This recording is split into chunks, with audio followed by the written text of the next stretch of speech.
A father made of quiet sacrifice. The world never noticed him. Maybe that was the point.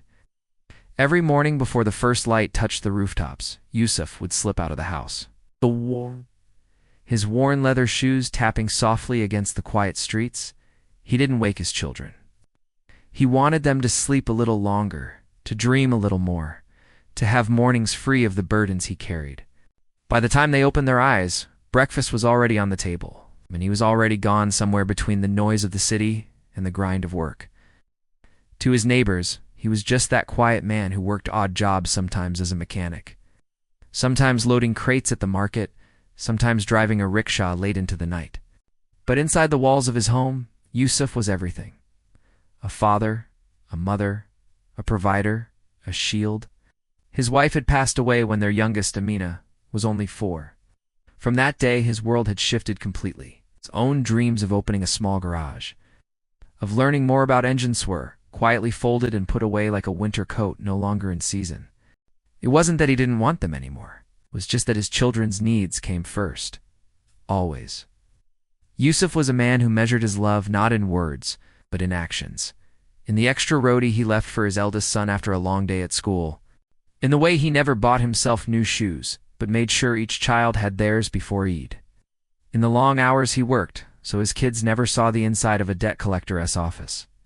But sacrifice has a weight, and over the years that weight began to bend his back. His hands grew calloused, his face lined with fatigue. Still, he never complained. One winter, the factory where he worked part-time closed without warning. The little savings he had went quickly to pay rent and buy groceries. He found work driving a delivery van, but the hours were brutal. Often he'd come home after midnight only to rise again at 5 a.m. His children, now teenagers, started to notice the dark circles under his eyes. One evening, Amina came into the kitchen while he was repairing her school bag. "Abba, why don't you ever rest?" she asked softly. Yousuf smiled faintly without looking up, because rest is something you give to others first. She didn't understand then, not fully, but she remembered those words. Years passed, and one by one, his children finished school, found jobs, started their own lives.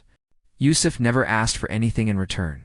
He was just happy to see them walk paths he could only dream of. It wasn't until his 60th birthday that they realized how much they had missed. They threw him a small party balloons taped to the wall, a cake with his name and shaky icing.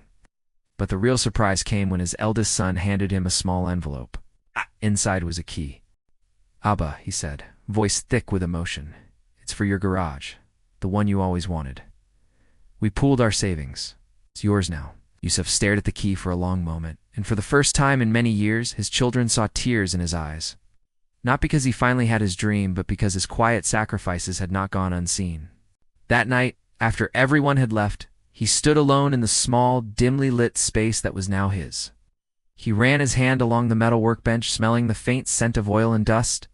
For the first time in decades, he allowed himself to dream again, not just for his children, but for himself.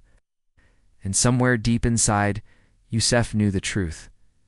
Sacrifice is not about giving up your life entirely. It's about giving so much that others can build theirs.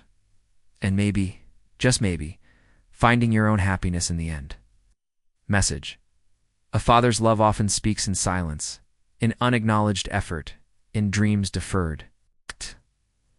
But even the quietest sacrifices can echo for a lifetime.